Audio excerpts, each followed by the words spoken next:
It's wonderful to be here. It's great to be in Syracuse, standing at the Inner Harbor. You can really see how this project is going to not only transform what our citizens have available to us, but enormous economic opportunity. A lot of jobs will be created, enormous economic growth potential. New York is truly blessed because we have so many beautiful natural resources, and we have the ability to develop those waterfronts to really create economic engines and pleasurable places for families to spend their time.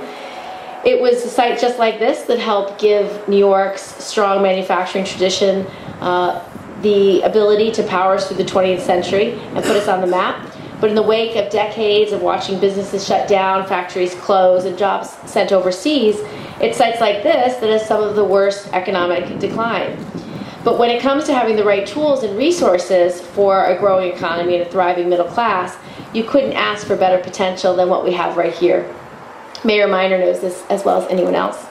Partnering with businesses to harness the full potential of the Inner Harbor, the City of Syracuse is working with COR Development to turn the Inner Harbor, a brownfield site, into a residential, commercial, and higher education mixed-use community.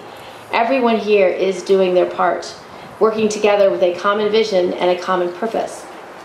Now it's up to Congress to also do our part, and that's putting the right policies in place to harness that potential. So today I'm announcing some legislation that I think can help us achieve that. It's called the Waterfront Brownfields Revitalization Act. It works by making key investments to redevelop abandoned or underused waterfront areas. The City of Syracuse and COR already have a strong plan to take the Inner Harbor to the next level.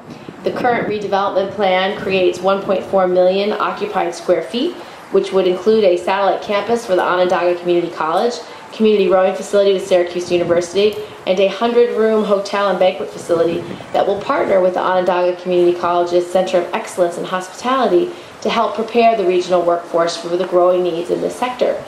The facility also will feature 120,000 square feet of office space, 229,000 square feet of retail shops and restaurants, 432 affordable apartments, 80 townhouses, a Syracuse University Community Tennis Center, and a 750 car parking garage.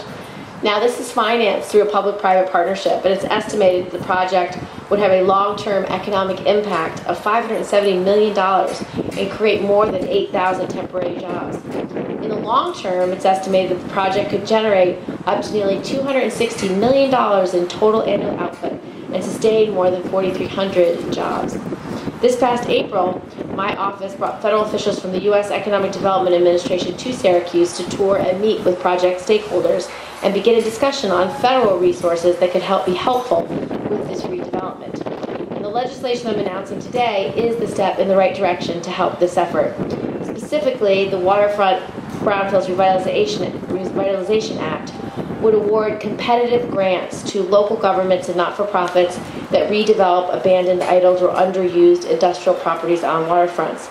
The grants authorized in this legislation would spur economic development and protect the environment by cleaning up and developing dormant industrial facilities and reconnecting their communities with their waterfront through the revitalization of these sites. In addition, the legislation establishes a task force that will examine existing and potential funding, methods to coordinate waterfront brownfields revitalization, and identify barriers to solutions and provide some technical assistance.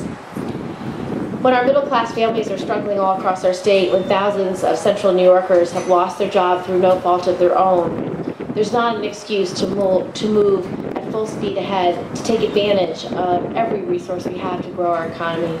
And when we revitalize the Inner Harbor, we can attract new businesses, create new jobs, and make the beauty of our waterfront a wonderful place for central New Yorkers to live, work, and raise our families. So let's get to work. Thank you, Mayor. Thank you very much, Senator Gillibrand.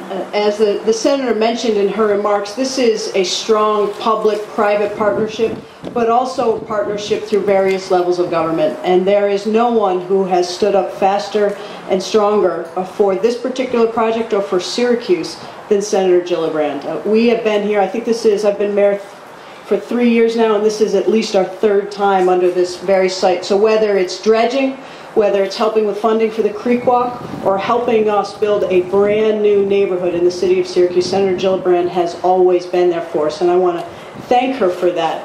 It is an incredibly rare opportunity that we in the city of Syracuse have to indeed take underdeveloped waterfront property and build an entire new neighborhood. And think about it in terms of pedestrian-friendly living, uniting our need for higher education with also residential living, urban living.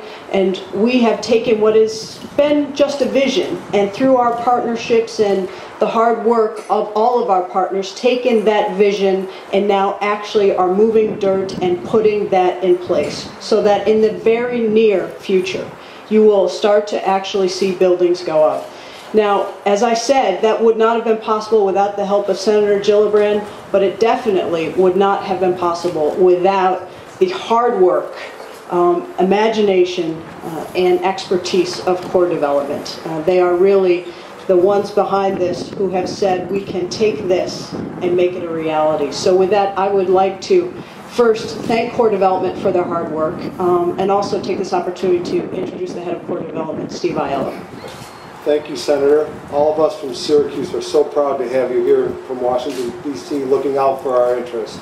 I would also like to thank and acknowledge our good friends joining us, our great Mayor, Stephanie Miner, and New York State DEC Deputy Commissioner Eugene Rupp. Thank you for joining us today. I am Steve Aiello, President of COR Development. We are a privately owned local business based here in Syracuse.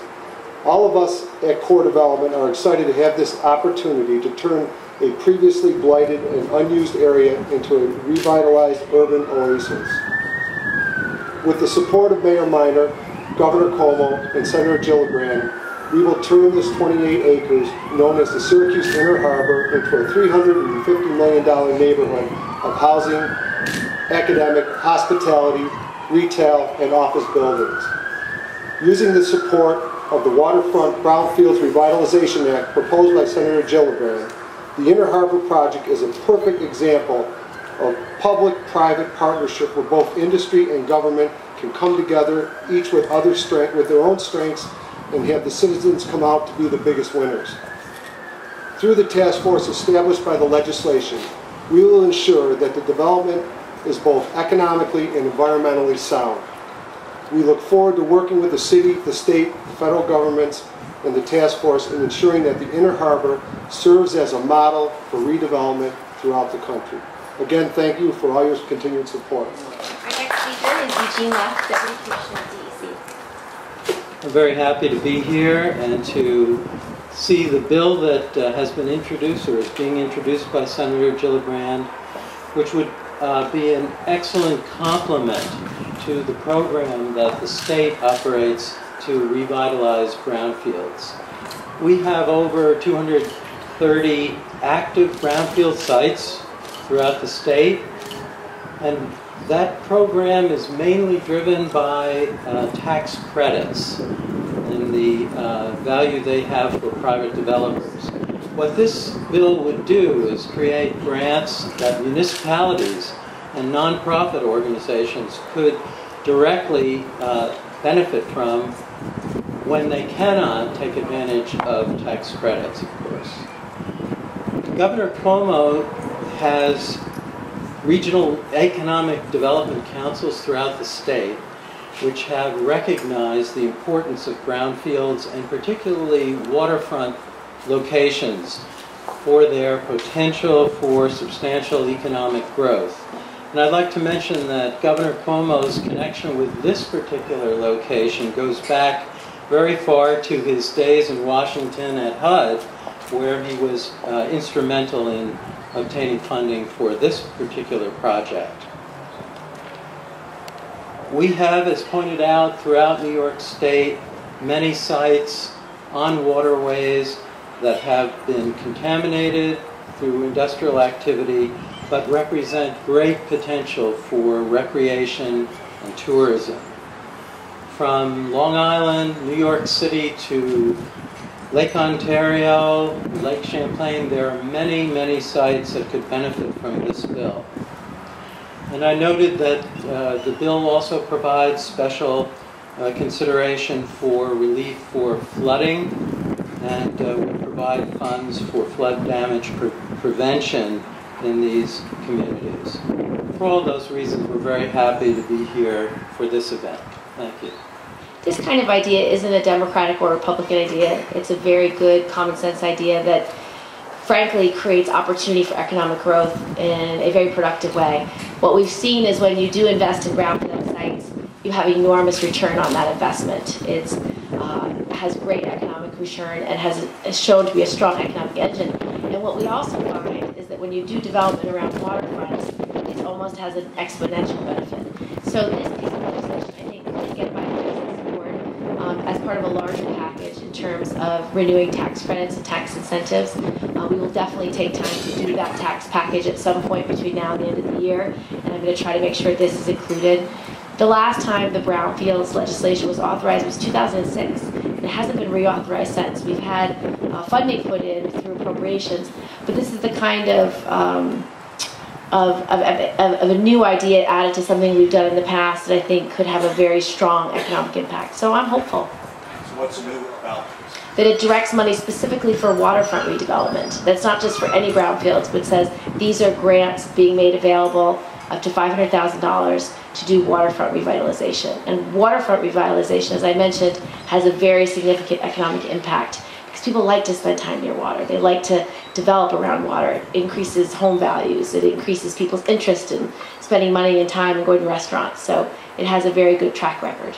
Senator, how much will this legislation cost taxpayers? Well, it would be part of a normal authorization that we put money in. We were hoping to be able to invest about $220 million a year through this legislation as a priority to create economic engine. I just want to make an interesting observation. As the mayor said, I've been coming to this site several times since I was appointed as senator and then when I won my first election. But I will tell you, there's always cynicism. Everyone always says, you know, we've been talking about cleaning up this water for a long time. You know, we've been discussing.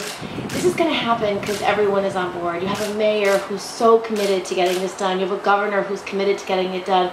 You have your federal representatives. And now you've got this terrific visionary developer who wants to create something as magnificent as this. I just know this will happen because everyone is on the same page and has been for a while. So I feel great hope and great positive thinking about the outcome because I think people have wanted this for so long and worked toward this for so long. And let me just add to that. You can just go a few feet to the west and you can see actual work being done. So this isn't just a ribbon cutting to saying someday we may be doing this. Steve Aiello, COR Development, is doing it already. And what we're trying to do is help him have more tools to do it faster and to have all of this happen in a faster period. But phase one is well on its way. You can see the actual construction being done. You can walk on the creek walk and see all of the construction vehicles and moving forward. So it is getting done. And when you think about the pace that government usually works at, this has been lightning speed. I mean, it hasn't even been a year since we put out the RFP. It's been just over a year since I went to the Thruway Authority and said, give the city the ability to RFP the land. We were able to do that. The committee selected COR Development, and now they are excavating the site, and we've got a diorama showing what is going to be phase one and how fast we're moving. So there is actual tangible progress being made.